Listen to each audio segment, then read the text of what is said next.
Hello, students. In SHT, we are discussing about the history economics first chapter, the story of village Palampur. In this chapter, we have already discussed the introduction of village Palampur and the important factors of production.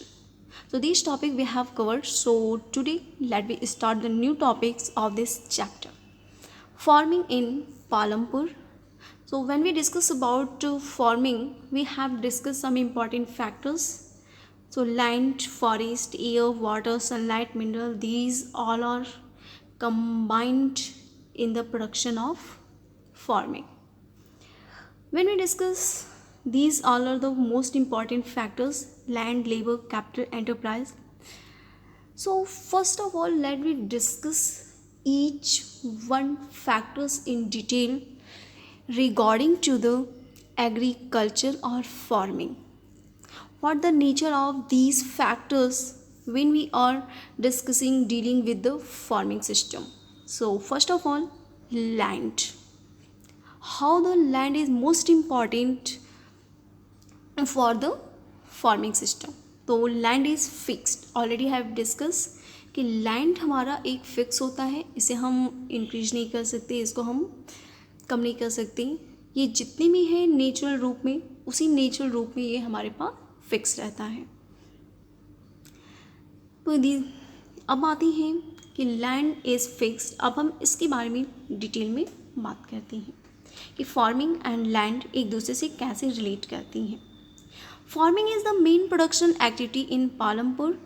70% of the people who are working are dependent on farming for their livelihood. They could be farmers or farm laborers. तो अब हम देखते हैं कि farming के लिए अगर हम बात करें तो फार्मिंग के लिए तो लैंड हमारे मोस्ट इम्पॉर्टेंट फैक्टर्स है. अगर हमारे पास ज़मीन नहीं होगी तो हम प्रोडक्शन किस पे करेंगे, हम एग्रीकल्चर वर्क कर नहीं सकते, कल्टीवेशन नहीं हो सकता. तो अब इसका रिकॉर्ड में हमको क्या देखना है, पालमपुर से रिलेट करते हुए हमको लैंड को समझने की कोशिश करना है. तो यहाँ पे हम देखें तो पालमपुर में फार्मिंग एक मेन प्रोडक्शन एक्टिविटी है और लगभग 70% पीपल्स फार्मिंग पे डिपेंड है अपने लाइफ सर्वाइवल के लिए. ये या तो फार्मर्स हैं या फिर फार्म लेबर्स हैं. फार्मर का मतलब जिनके पास अपनी ज़मीनें हैं और उस पर वो काम कर रहे हैं. फार्म लेबर्स का मतलब ऐसे पीपल जिनके पास ज़मीनें नहीं हैं लेकिन वो दूसरों के खेतों पे काम करते हैं. That is called the farm labours. The wellbeing of these people is closely related to production on the farm. और ये सारे पीपल्स किसी न किसी रूप में फार्मिंग के प्रोडक्शन पे टोटली रिलेट करती हैं, उस पर डिपेंड होती हैं. But remember that there is a basic constant in rising farm production. Land area under cultivation is practically fixed. अब यहाँ पे एक चीज़ हमें ज़्यादा ध्यान देने की ज़रूरत है कि हमारी जो प्रोडक्शन है, फार्म प्रोडक्शन है, वो तो हमारे इंक्रीज़ हो रहे हैं, लेकिन इसकी जस्ट अपोजिट जो हमारा लैंड है जिस पे कल्टीवेशन चलता है, जिस पे फार्मिंग वर्क डिपेंड है, वह हमारी फिक्स होती है.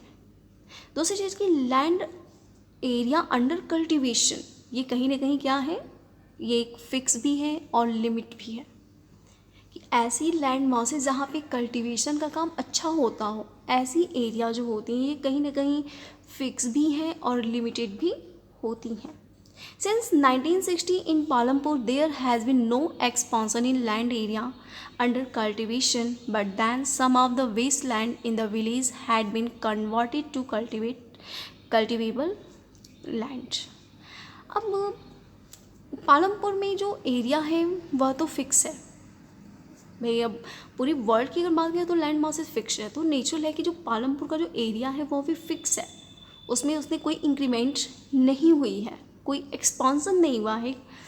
सो इन्होंने क्या किया कि अपनी एरिया के आसपास उन्होंने वेस्ट लैंड जो थी, वेस्ट लैंड जो लंबे समय से जिन पे कल्टीवेशन का काम नहीं हो पा रहा था या जिनको इम्प्रूवमेंट की ज़रूरत थी, थोड़ा सा इम्प्रूवमेंट करके उसको अच्छा बनाया जा सके, तो जितने भी वेस्ट लैंड थी उनको उन्होंने क्या किया कि कल्टिवेबल लैंड में कन्वर्ट कर दिया।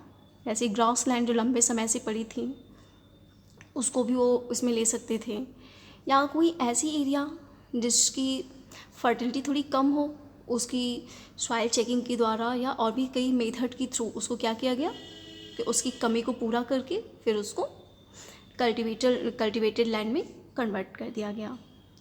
There exists no further scope of increased farm production from bringing new land under cultivation. इन्होंने इस चीज़ पे ध्यान नहीं दिया कि हम नई लैंड एरिया को लिया जाए उसके बाद हम प्रोडक्शन को बढ़ाएं। इन्होंने ये कोशिश क्या की कि जो हमारे पास लैंड मासेज है हम उसी को बेहतर तरीके से यूज़ कर सकें। अब हम एक सामने एक क्वेश्चन था कि is there a way one can grow more from the same land, जो कि लैंड तो इंक्रीज होगी नहीं, तो हमको क्या करना है कि जो हमारे पास लैंड है उसी से हम कल्टीवेशन या प्रोडक्शन को बेहतर कर सकें, उससे हम ज़्यादा से ज़्यादा कल्टीवेशन कर सकें। All land in cultivated in Palampur, no land is left idle, कि पालमपुर में जितने भी लैंड थे जो वेस्ट लैंड थी उनको भी कन्वर्ट कर दिया गया, तो बेहतर कल्टीवेशन के लिए एरिया मिल चुकी थी। During the rainy season kharif farmers grow jowar and bajra, these plants are used as cattle feed. जब रेनी सीजन जब होती हैं तो हम सबको मालूम है कि रेनी सीजन के समय में जो हमारा क्रॉप सीजन होता है उसको हम खरीफ कहते हैं, और इसमें देखा जाए तो ज्वार बाजरा ये पालमपुर में बेहतर होता है, और इनका इस्तेमाल ये कैटल को फीड कराने में ज़्यादातर करते हैं। It is followed by cultivation of potato between October and December, कि अक्टूबर एंड दिसंबर के बीच में ये पोटैटोज़ की कल्टीवेशन करते हैं। In the winter season rabi fields are sown with wheat, कि जब विंटर सीजन होता है तो रबी क्रॉप्स हमारे सामने आती हैं, जिसका मोस्ट इम्पॉर्टेंट क्रॉप हमारा वीट है, उसको वहाँ पे सोन किया जाता है। From the wheat produced farmer keep enough wheat for the families consumption and sell the surplus wheat at the market at dragons. अब यहाँ पे देखा जाए तो यहाँ पे बात की जा रही है कि जो पालमपुर में वीट का प्रोडक्शन बहुत अच्छा होता है, तो जो फार्मर्स हैं वो वीट को क्या कर रहे हैं कि अपने कंजम्पशंस के लिए, अपनी फैमिली कंजम्पशन के लिए उसको क्या किया, उन्होंने स्टोर किया, और उसके बाद जो एडिशनल प्रोडक्शन था उसको उन्होंने रायगंज के मार्केट में सेल कर दिया। तो इस तरीके से भी हम देख सकते हैं उनको अच्छी एक बेनिफिट मिल रहा है। A part of land area is also devoted to sugar cane which is harvested once every year. Sugar cane in its raw form और as jaggery is sold to traders in Shahpur. अब बात करते हैं एक और इम्पॉर्टेंट जो factors है cultivation से रिलेटेड पालमपुर में, वह है शुगर केन को लेकर के, कि लैंड मास का एक ऐसा भी एरिया है जहाँ पर शुगर केन के लिए डिवोटेड है। इट मीन्स वहाँ पर सिर्फ शुगर केन को ही प्रोड्यूस करना है, और वहाँ पर हर साल में एक बार हार्वेस्टिंग की जाती है, यानी शुगर केन की क्रॉप वहाँ पे प्रोड्यूस की जाती है। शुगर केन रॉ मटेरियल के रूप में, यानी उसको रॉ मटेरियल के तौर पे डायरेक्ट शुगर केन वहाँ पे सप्लाई किया जाता है, लोगों को बेच दिया जाता है, और कभी कभी उसको जैगरी के रूप में, गुड़ के रूप में, या तो ये जो गुड़ वगैरह है तो उसके रूप में भी इसको क्या किया जाता है, सेल किया जाता है। और ये सेलिंग कहाँ पे हो रही है, ट्रेडर्स इन शाहपुर, कि जो शाहपुर है तो you have to be remind कि शाहपुर एक स्मॉल टाउन है जो पालमपुर के सबसे नियरेस्ट में है। तो यहाँ से पालमपुर से शुगर केन को रॉ मटेरियल के रूप में भी भेजा जाता है, और उसको जैगरी के रूप में कन्वर्ट करके भी ट्रेडर्स को सेल किया जाता है। The main reason why farmers are able to grow 3 different crops in a year in Palampur is due to well-developed system of irrigation. Electricity came early to Palampur. अब हम बात करें कि लैंड मासेस कम होने के बाद भी, लैंड मासेस फिक्स होने के बावजूद भी एक बेहतर प्रोडक्शन हम पालमपुर में देख सकते हैं। तो आखिर इसका रीज़न क्या है? अलग अलग सीजन में अलग अलग तरीके की क्रॉप्स दिख रही हैं। What was the reason behind it? तो its a major important reason is well developed system of irrigation। कि इरिगेशन इट मीन्स सिंचाई की बेहतर सुविधा होने की वजह से इस तरीके के वर्क में या क्रॉप सीजन को मेंटेन करने में पालमपुर के फार्मर्स एबल हुए हैं। इलेक्ट्रिसिटी के आने की वजह से भी इरिगेशन सिस्टम में काफ़ी ज़्यादा चेंजेस हुए हैं, उनमें बहुत ज़्यादा इम्प्रूवमेंट दिखाई पड़ती है। It's major impact was to transform the system of irrigation. और ये टोल्ड कि इलेक्ट्रिसिटी के आने की वजह से हुआ क्या? पहला काम कि इरिगेशन सिस्टम में बदलाव आ गया। The first few tube wells were installed by government. Soon, however, farmers started setting up private tube-wells। यहाँ पर गवर्नमेंट ने सबसे पहले कुछ ट्यूबवेल्स इंस्टॉल किए, वहाँ पे उसको लगाया उन्होंने। बाद में धीरे धीरे फार्मर्स अपने खुद के प्राइवेट ट्यूबवेल्स भी एस्टाब्लिश करने शुरू कर दिए। As a result, by mid-1970, the entire cultivated area of 200 hectares was irrigated। And 1970 के मिड तक इसका इम्पैक्ट ये होता है कि लगभग 2 हेक्टेयर्स एरिया वहाँ की इरिगेट होनी शुरू हो गई। To grow more than one crop on a piece of land during the year is known as multiple cropping. It is the most common way to increasing production on a given piece of land. कि अब देखिए हम बात करें कि किसी एक land mass पे जो हमारे पास अवेलेबल है, उस अवेलेबल लैंड मास में अलग अलग जगहों पे अलग अलग सीज़न में अलग अलग तरीके की क्रॉप्स को प्रोड्यूस करना ही मल्टीपल क्रॉपिंग सिस्टम कहलाता है। और यह एक मोस्ट इम्पॉर्टेंट कॉमन वे है जिसके थ्रू हम गिवन पीस ऑफ लैंड पे बेहतर कल्टीवेशन कर सकते हैं, बेहतर क्रॉप प्रोडक्शन किया जा सकता है। The other way is to use modern farming method for higher yield is the measured as crop produced on a given piece of land during a single season।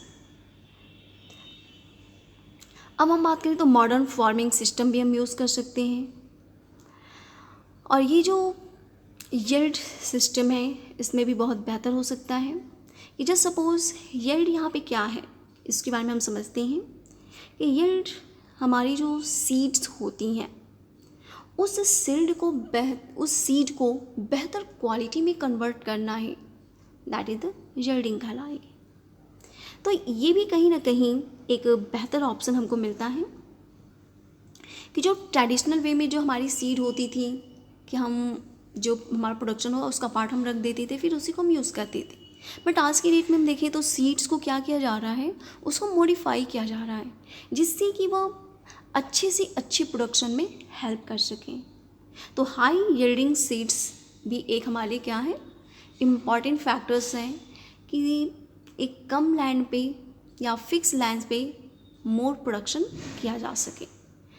इसी से रिलेटेड एक revolution है जिसका नाम है ग्रीन रिवॉल्यूशन, जो 1960 के दौरान इंडियन फार्मर्स के द्वारा इसको इंट्रोड्यूस किया गया था। तो इसमें हम बात करते हैं कि the green revolution in the late 1960s introduce the Indian farmer to cultivation of wheat and rice using high yielding varieties of seeds compare to the traditional seed. The SYV seeds promise to produce much greater amounts of green on a single plant। कि green revolution जो 1960 के last में introduce किया गया था उसमें wheat और rice का प्रोडक्शन बेहतर बनाने की कोशिश की गई थी और इसमें HYV high yielding variety seed का इस्तेमाल ज़्यादातर किया जाने लगा। और ये जो HYV सीड्स होती हैं ये ट्रेडिशनल सीड की तुलना में एक सिंगल प्लांट से बेहतर या हम कहें तो ज़्यादा से ज़्यादा ग्रेन प्रोड्यूस करने की क्षमता रखती हैं। As a result, the same piece of land would now produce far larger quantities of food grains than was possible earlier. और इसका रिजल्ट ये होता है कि सेम पीस ऑफ लैंड से हम ज़्यादा से ज़्यादा फूड ग्रेन्स प्रोड्यूस कर सकते हैं। HYV seed, however, needed plenty of water and also chemical fertilizers and pesticide to produce best result. तो इसमें अगर हम बात करें तो HYV सीड्स को कहीं ना कहीं वाटर ज़्यादा चाहिए, केमिकल फर्टिलाइज़र अच्छा चाहिए, पेस्टिसाइड चाहिए, जिससे कि वह अपना बेहतर रिजल्ट दे सके।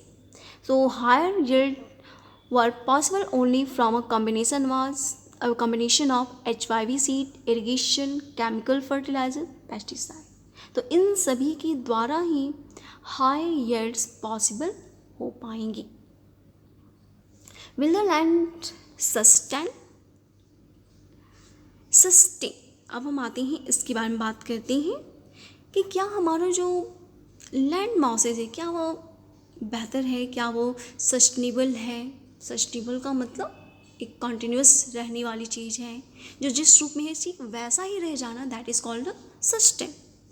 तो क्या लैंड हमारा सस्टेनेबल है? Land being a natural resource, it is necessary to be very careful in its use. Scientific reports indicate that the modern farming method have overused the natural resource best. Land एक natural resource है और इसलिए इसको हमको carefully use करना ज़रूरी है, क्योंकि हमारी जितने भी साइंटिफिक रिपोर्ट्स बनते हैं, आपके देखा जाए तो वर्ल्ड लेवल पे भी बहुत सारी रिपोर्ट्स आती हैं जो ये बताती हैं कि जो हमारी मॉडर्न फार्मिंग मेथड है वह कहीं ना कहीं लैंड मासेस को डिग्रेड कर रही हैं, उसकी क्वालिटी को डिस्टर्ब कर रही हैं, या ओवर यूज जो हो रहा है नेचुरल रिसोर्स का, उसके बारे में रिपोर्ट देती रहती हैं। In many areas, green revolution is associated with the loss of soil fertility due to increased use of chemical fertilizer. बहुत सारी ऐसी एरियाज़ है जहाँ पर ग्रीन रिवॉल्यूशन की वजह से सॉइल फर्टिलिटी बहुत ज़्यादा ख़त्म हो गई है, या उसमें सॉइल फर्टिलिटी की जो कैपेसिटी है वो डिस्टर्ब हो चुकी है, और उसका मेन रीज़न है केमिकल फर्टिलाइज़र का यूज़ करना।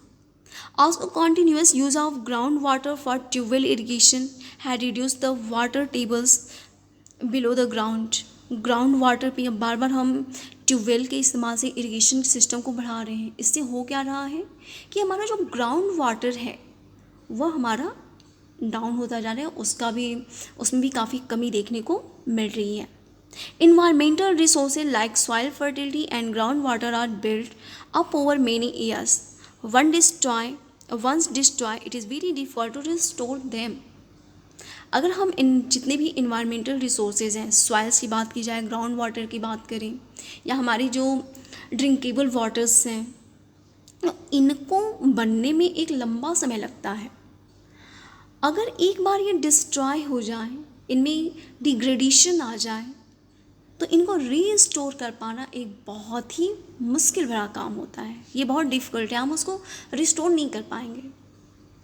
We must take care of environment to ensure future development of agriculture. So nature है कि हमें इन सारी चीज़ों को ध्यान में रख करके ही लैंड मासेस का यूज़ बेहतर तरीके से करना चाहिए।